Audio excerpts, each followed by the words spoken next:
आज हम लेकर आए हैं एक्सरसाइज 6.1 के एग्जाम्पल। अध्याय 6 यानी अवकलज के अनुप्रयोग, एप्लीकेशन ऑफ डेरिवेटिव। इसमें हम सबसे पहले राशियों के परिवर्तन की दर यानी rate of change of quantities के बारे में देखेंगे। तो इसके अंतर्गत यदि कहीं पर लिखा है dy/dx तो इससे तात्पर्य है कि चर x के सापेक्ष चर y में परिवर्तन की दर। इसी प्रकार यदि कहीं लिखा है dy/dx x = x0 तो इससे तात्पर्य है कि x = x0 पर चर x के सापेक्ष चर y में परिवर्तन की दर को हम एग्जाम्पल फर्स्ट यानी उदाहरण 1 की सहायता से समझने की कोशिश करेंगे।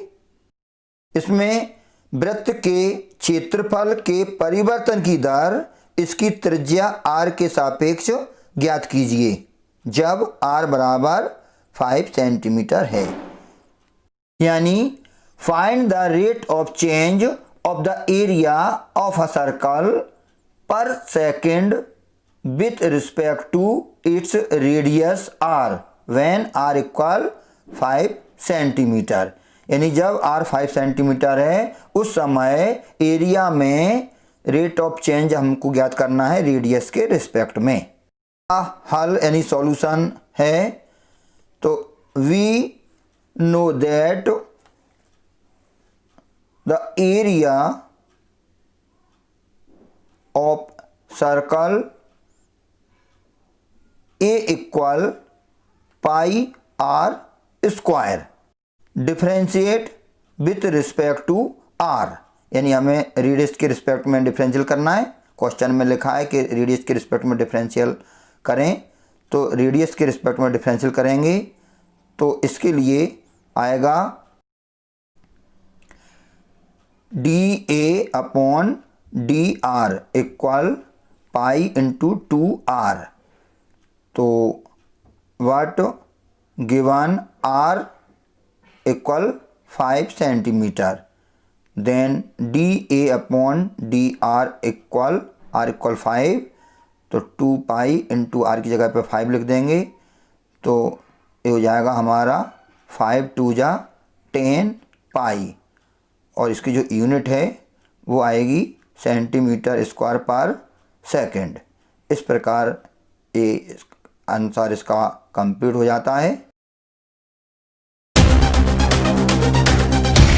एग्जाम्पल सेकंड है, एक घन का आयतन 9 घन सेंटीमीटर प्रति सेकंड की दर से बढ़ रहा है।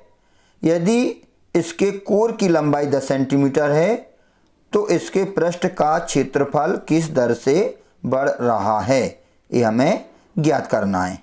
यानी the volume of a cube is increasing at a rate of 9 cubic centimeter per second.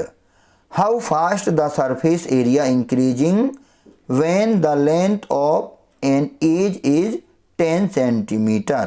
Cube का जो एरिया है वो 9 क्यूबिक सेंटीमीटर पर सेकंड से इंक्रीज हो रहा है तो उसके सरफेस एरिया में हमें इंक्रीजिंग की रेट निकालनी है जब उसकी एज यानी जो क्यूब है उसकी एज 10 सेंटीमीटर है उस टाइम पर।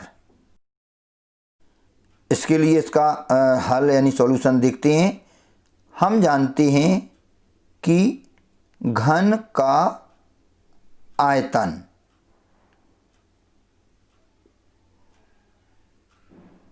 वॉल्यूम ऑफ क्यूब v बराबर x³ यानी if x is the side of cube, यानी एक्स क्यूब की साइड है तो उसका जो आयतन है वॉल्यूम है वो होगा v इक्वल एक्स क्यूब। अब हम इसका डिफ्रेंशिएट करेंगे, differentiate with respect to t, क्योंकि जो टाइम के रिस्पेक्ट में वॉल्यूम चेंज हो रहा है तो dv upon dt equal d upon dt x cube.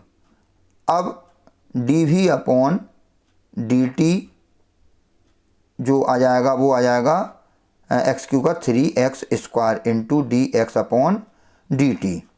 अब हमको गिवन है dv अपॉन dt, यानी जो वॉल्यूम है वो चेंज हो रहा है टाइम के रिस्पेक्ट में 9 सेंटीमीटर क्यूब पर सेकेंड। तो dv अपॉन dt की जगह पर हम वैल्यू पुट कर देंगे 9, तो जो जाएगा 9 equal 3x square D x upon D T. इससे हमें dx अपॉन dt की वैल्यू मिल जाएगी 9 अपॉन 3x स्क्वायर। तो जो इसको सॉल्व करके 3 से कैंसिल हो जाएगा तो 3 अपॉन एक्स स्क्वायर हो जाएगा। इसको इक्वेशन नंबर फर्स्ट मान लेंगे।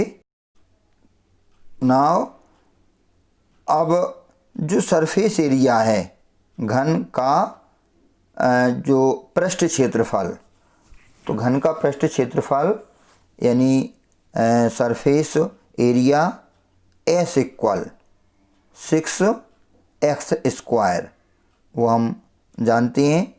तो सरफेस एरिया ऑफ क्यूब तो वो होता है S इक्वल 6x स्क्वायर। इसका भी डिफरेंशिएट हम कर देंगे विथ रिस्पेक्ट टू t, तो ds upon dt, ds upon dt आ जाएगा d upon dt 6x square.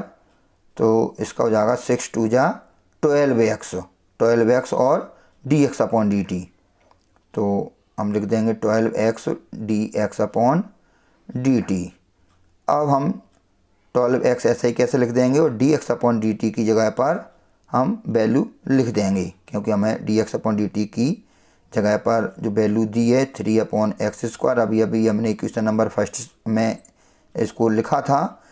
तो ds अपॉन dt हमारा सॉल्व करके x से x कैंसिल हो जाएगा 36 अपॉन x पर हमको x दिया है, रेडियस जे साइड x इक्वल 10 सेंटीमीटर।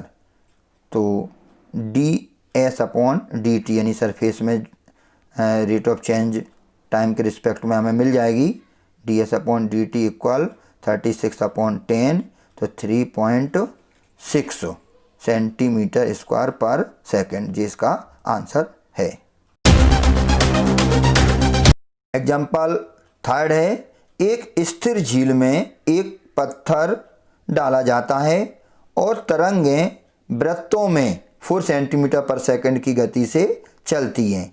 जब वृत्ताकार तरंग की त्रिज्या 10 सेंटीमीटर है, उस क्षण गिरा हुआ क्षेत्रफल कितनी तेजी से बढ़ रहा है। यानी a stone is dropped into a quite lake यानी शांत झील and wave moves in circle at a speed of 4 centimetre पर सेकेंड। तो जो वेव्स हैं वो मूव करती हैं सर्किल में किस स्पीड से 4 सेंटीमीटर पर second. At the instant when the radius of the diameter of the circular waves is 10 centimetre, how fast is the enclosed area increase. यानी जब रेडियस 10 सेंटीमीटर है उस सर्कुलर वेव की, उस समय उसका एरिया किस स्पीड से चेंज हो रहा है ये हमको फाइंड करना है। तो इसका सॉल्यूशन है the area of a circle A equal pi r square, यानी वृत्त का जो क्षेत्रफल है वो होता है पाई आर स्क्वायर।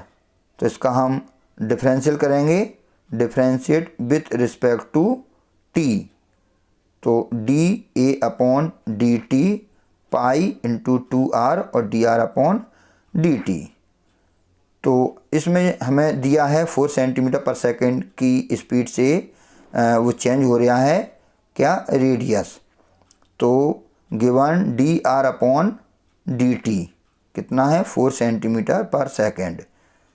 तो एरिया में चेंज आ जाएगा dA/dt इक्वल 2πr इंटू 4।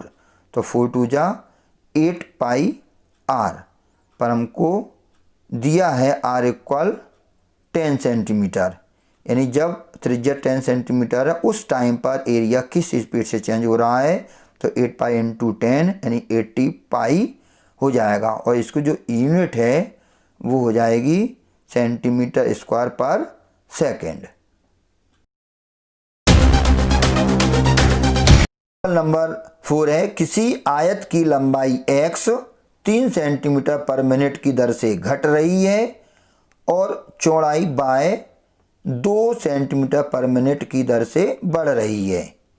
जब x 10 सेंटीमीटर और y 6 सेंटीमीटर है तब आयत के a नंबर परिमाप और b क्षेत्रफल में परिवर्तन की दर ज्ञात कीजिए।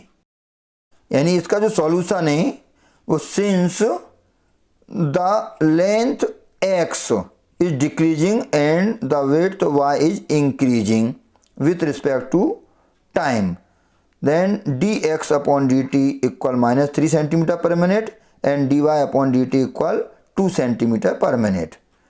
तो जो वैल्यू दी है हमें, यानी x टाइम के रिस्पेक्ट में x की लंबाई घट रही है और चौड़ाई y बढ़ रही है, तो dx/dt ऋणात्मक है और dy/dt धनात्मक। तो इसका ए पार्ट है the parameter p of a rectangle is given bye, यानी आयत का परिमाप p जो इस फॉर्मूले से दिया जाता है कि p equal 2 into x plus y, यानी 2 गुणा लंबाई धन चौड़ाई। अब इसका डिफरेंशियल करेंगे, differentiate with respect to t। तो dp/dt इक्वल टू x का dx/dt प्लस dy/dt, इनकी हम वैल्यू पुट कर देंगे। तो dp/dt इक्वल टू dx/dt -3 और जो हो जाएगा प्लस के 2। तो फाइनली ब्रैकेट में आ जाएगा -1 तो माइनस के 2, यानी जो dp/dt है यानी पैरामीटर है, पैरामीटर 2 सेंटीमीटर पर मिनट की दर से कम हो जाएगी। इसका बी पार्ट है the area A of the rectangle is given bye, यानी आयत का जो क्षेत्रफल है, एरिया है, वो दिया जाता है capital A equal X into Y, यानी क्षेत्रफल ए बराबर लंबाई गुणा चौड़ाई। तो इसका भी हम करेंगे differentiate with respect to T. तो dA/dt इक्वल, इसका हम प्रोडक्ट का फॉर्मूला लगाएंगे, x into dy/dt plus y into dx/dt। अब इसमें हम वैल्यू पुट करेंगे, तो dA/dt इक्वल, इसमें x और dy/dt प्लस y और dx/dt सबकी वैल्यू हमें मालूम है। तो x की जगह पर हम लिखेंगे 10 और dy/dt की जगह पर 2 प्लस इसकी जगह पर हम लिखेंगे 6 और dy/dt -3। इस प्रकार सॉल्व करके 20 -18 यानी 2। तो जो एरिया है dA/dt और एरिया में चेंज आएगा 2 सेंटीमीटर स्क्वायर, क्योंकि ये स्क्वायर के हिसाब से रहेगा पर मिनट, यानी 1 मिनट में 2 सेंटीमीटर स्क्वायर बढ़ जाएगा। जो एग्जाम्पल 5 है, किसी वस्तु की x इकाइयों के उत्पादन में कुल लागत cx रुपयों में एक रिलेशन है, उस रिलेशन के हिसाब से दी जाती है। प्रदत्त है सीमांत लागत ज्ञात कीजिए जब 3 इकाई उत्पादित की जाती है। जहां सीमांत लागत यानी मार्जिनल कॉस्ट या एमसी से हमारा अभिप्राय किसी स्तर पर उत्पादन के संपूर्ण लागत में तात्कालिक परिवर्तन की दर से है। यानी the total cost C X in rupees associated with the production of X unit of an item is given by, एक रिलेशन के फॉर्म में हमको ये दिया है। Find the marginal cost when 3 unit are product, जब हम प्रोडक्शन 3 यूनिट करते हैं उस समय एम सी यानी मार्जिनल कॉस्ट हमें ज्ञात करना है। इसका सॉल्यूशन है since marginal cost is the rate of change of total cost with respect to the output, यानी सीमांत लागत उत्पादन के किसी स्तर पर x इकाई के सापेक्ष संपूर्ण लागत के परिवर्तन की दर है। We know that CX, हमको जो रिलेशन दिया है वो दिया है CX equal 0.05 x cube minus 0.02 x square plus 30x plus 5000। अब इसका हम डिफरेंशियल करेंगे, differentiate with respect to x, यानी x के रिस्पेक्ट में इसका हम डिफरेंशियल करेंगे। तो जो marginal cost DC upon dx प्राप्त होगी 0.005 और x क्यूब का हो जाएगा 3x स्क्वायर माइनस 0.02, इसका हो जाएगा 2x प्लस 30 और इसका 0। तो if x equal 3 then marginal cost यानी जो marginal cost DC upon dx है वो हमें प्राप्त हो जाएगी।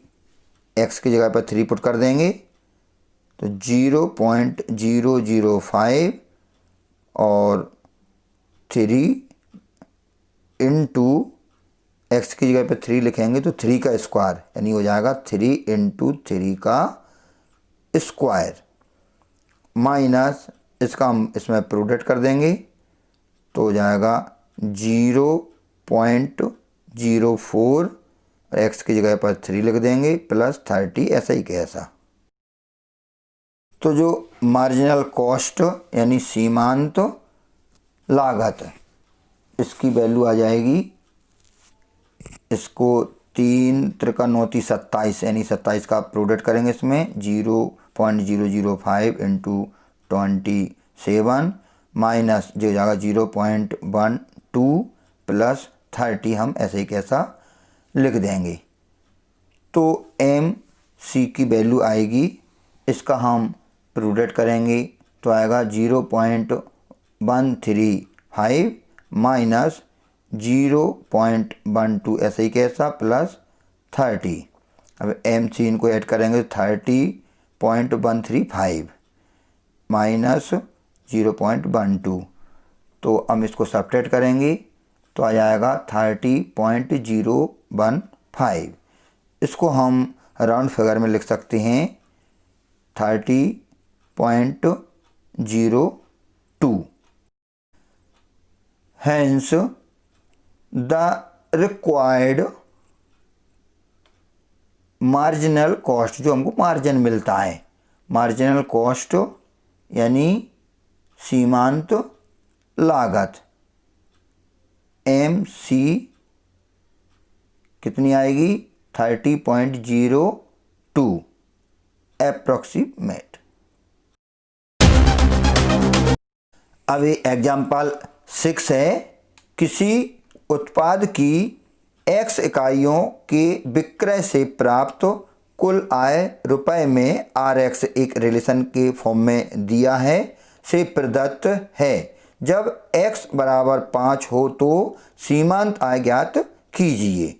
जहां सीमांत आय यानी मार्जिनल रेवेन्यू और MR से हमारा अभिप्राय किसी क्षण विक्रय की गई वस्तुओं के सापेक्ष संपूर्ण आय के परिवर्तन की दर से है। इसका सॉल्यूशन, सिंस मार्जिनल रेवेन्यू यानी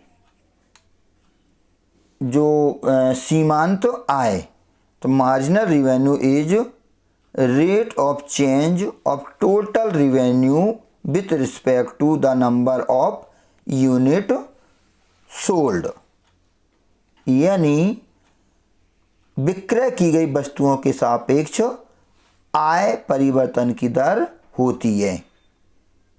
कौन? सीमांत आय।